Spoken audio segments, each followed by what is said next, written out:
deste bicho? Vamos conferir, só que hoje eu vou responder antes. É um tipo de urubu. Boa tarde, Paulo Augusto. Olá, tudo bem? Tá começando mais um Sons da Terra. Eu sou Paulo Augusto, repórter do Terra da Gente, e aqui comigo hoje estão meus colegas Ananda Porto e Luciano Lima. E hoje a gente vai falar sobre urubus, né? Uma ave tão importante aí e que muitas vezes as pessoas não dão tanto valor.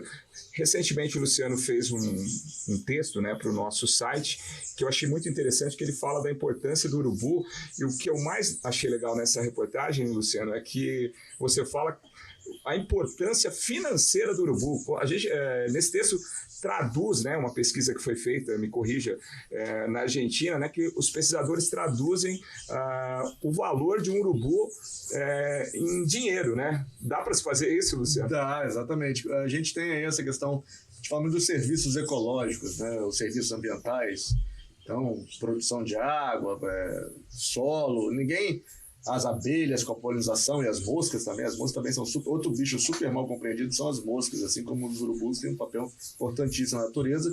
E quando você vai no mercado comprar uma fruta, ninguém está lá, taxa de polinização. Não está isso escrito lá, ninguém cobra pela polinização.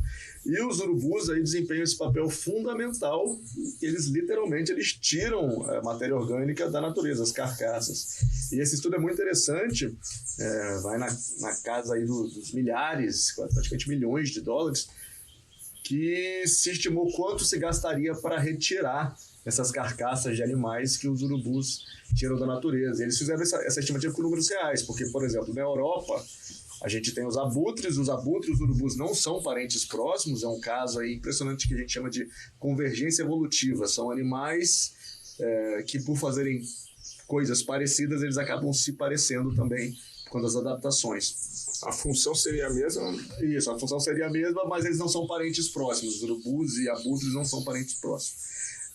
E acontece que em algumas regiões da Europa, por exemplo, você não tem os urubus ali. E aí você tem uma carcaça de cachorro, você tem uma carcaça de um animal, você tem que pagar para alguém ir lá retirar. Então as prefeituras têm que manter, por questão da doença, dá várias coisas. Então, quer dizer, nós somos privilegiados. Somos privilegiados. Os urubus estão aí limpando o tempo inteiro a natureza. E tem uma série de adaptações incríveis, a gente vai falar dessas adaptações para lidar com isso, mas pessoalmente é uma das minhas aves preferidas, assim.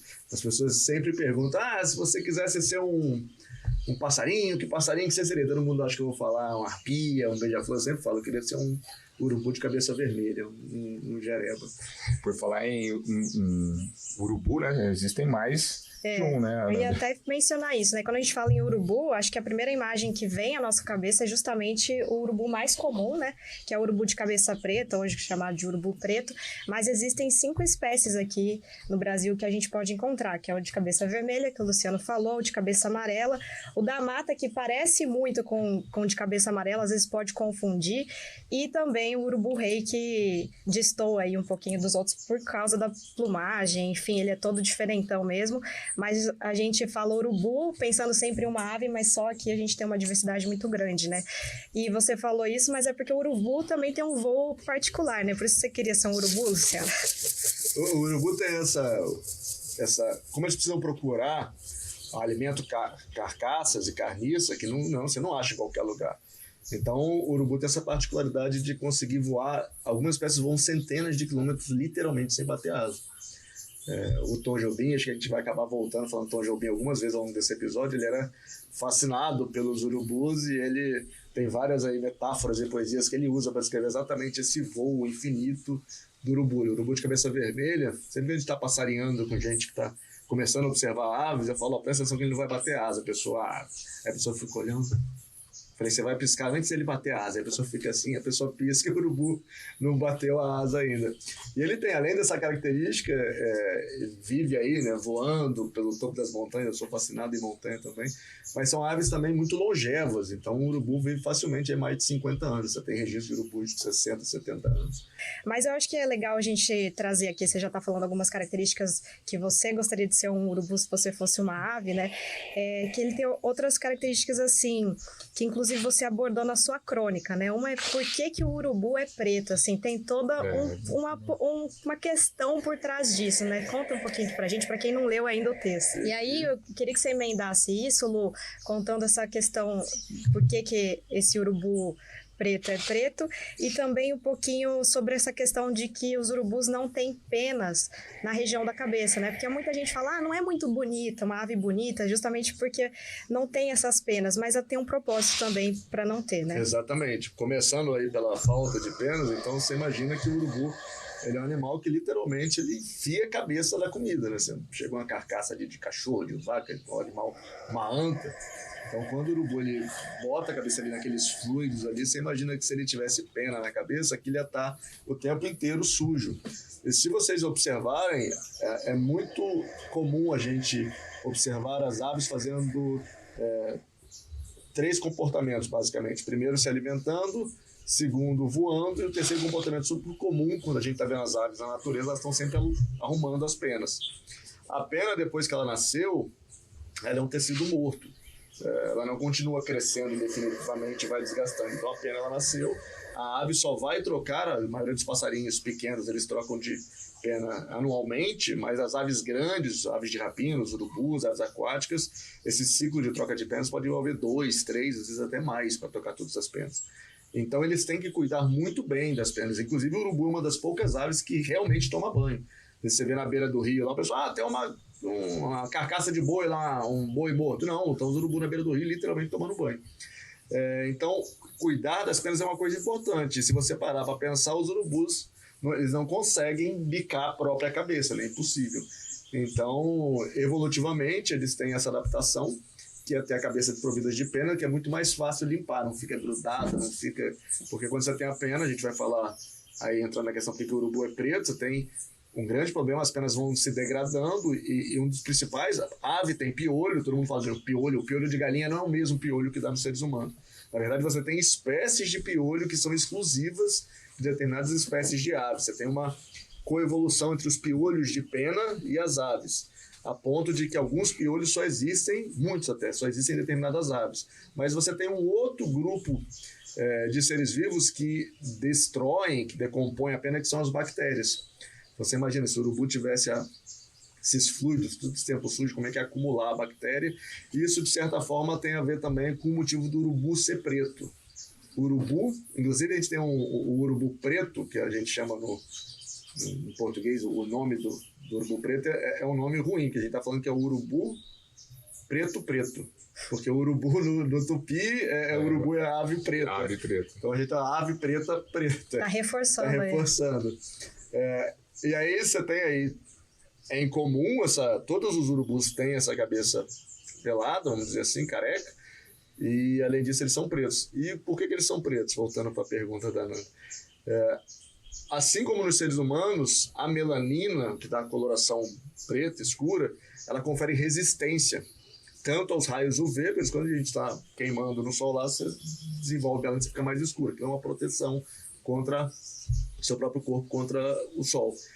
E nas penas também. Então, se você parar para pensar que os urubus, eles precisam manter as penas deles impecáveis na beca, porque senão ele não vai simplesmente conseguir achar comida, não vai conseguir voar. Então, a pena ser preta, primeiro, ela confere resistência mecânica, porque a melanina também confere resistência mecânica. Mas, segundo, tem um artigo incrível que saiu não muito tempo atrás, mostrando que a maioria das bactérias que vivem nas penas dos urubus, saiu esse artigo mostrando que a maioria das bactérias que vivem na pena dos urubus são bactérias termofílicas, que gostam de altíssimas temperaturas. Tem um outro artigo que mostra que não no urubu, que não mediram essa temperatura no urubu, mas num corvo preto, que a temperatura na pena, o bicho está vivo, tá? Chega a 65 graus. 65 graus os caras mediram. E aí o que acontece? O urubu, por ele ser preto, além de ter essa resistência mecânica, mostrou-se que as bactérias que conseguem viver nas penas dos urubus são bactérias praticamente termofílicas, que gostam de altíssimas temperaturas. E essas bactérias geralmente não são as bactérias que degradam pena. Não, mas tudo bem.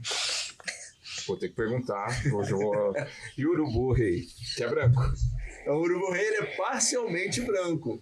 Se você parar para ver, as penas de voo e a cauda do urubu rei são pretas. O que são geralmente as penas que energeticamente você gasta mais tempo para trocar. Na verdade, isso é um padrão comum na maioria das aves, mesmo as aves brancas, você tem algumas exceções, tem araponga, você tem, mas a maioria das aves brancas, por exemplo, gavião, tesoura. Tem as asas e a cauda, por quê? Porque isso confere resistência mecânica. E no caso dos urubus... O próprio arara azul não é azul, né? É preto. Do nome vem de araraúna, né? Mas tem essa questão dos urubus tem um comportamento, inclusive, que a gente sempre às vezes vê os urubus lá se secando, né? Geralmente eles estão se secando, mas às vezes você está olhando, os urubus estão parados, completamente secos no sol. Aí você olha, cara, esse bicho está... Estou ricando ali. Estou ricando. E o que aparentemente, com base nesse artigo, a gente começou a deduzir que eles estão fazendo? Eles estão fritando bactéria. Porque quando eles estão assim, eles estão aumentando a temperatura das penas, as bactérias que não são termofílicas vão morrer de calor, literalmente, vai saber a temperatura que chega aquilo ali. Então, o urubu ser preto é uma adaptação de proteção das penas em diferentes contextos. Mas eu acho que é importante, ainda mais porque a gente está nos sons da terra, o urubu é uma ave que não canta, mas ele faz sons, assim, o voo dele, às vezes a gente consegue ouvir alguns sons, né? Mas por que ele não canta, ele não tem a siringe, o que é isso? Ele não tem, então, o urubu, o órgão fonador dos seres humanos são as cordas vocais. As aves não têm cordas vocais, as aves produzem som através da seringe, que é o órgão muscular. Então as aves elas têm uma série de músculos, é um órgão super complexo, elas vão abrindo e fechando a seringe e produzindo sons. E algumas aves elas conseguem produzir inclusive 2 sons ao mesmo tempo, mexendo com a seringe de forma diferente. Só que o urubu não tem seringe, é como se fosse um ser humano sem corda vocal. Então o urubu ele faz aqueles não vou nem... Qual que é o som? Uma coisa assim, não vou nem... Quando a gente grava os sons da terra, a gente pede um sobe-som, né? Que não, depois vai entrar. Vai entrar o sobe-som do urubu. Não, você já fez o som. Não preciso, você está demonstrando aqui o som. Vamos botar no e-bird aqui pra tocar. Bom, nosso papo aqui na rádio vai ficando por aqui, mas ele continua no seu aplicativo de podcast, no Globoplay ou no nosso canal do YouTube. É só procurar por Sons da Terra Oficial. E se você quiser ver fotos do Rei dos Urubus, é só correr no nosso Instagram. Semana que vem a gente tá de volta. A edição e finalização foram do Samuel Dias.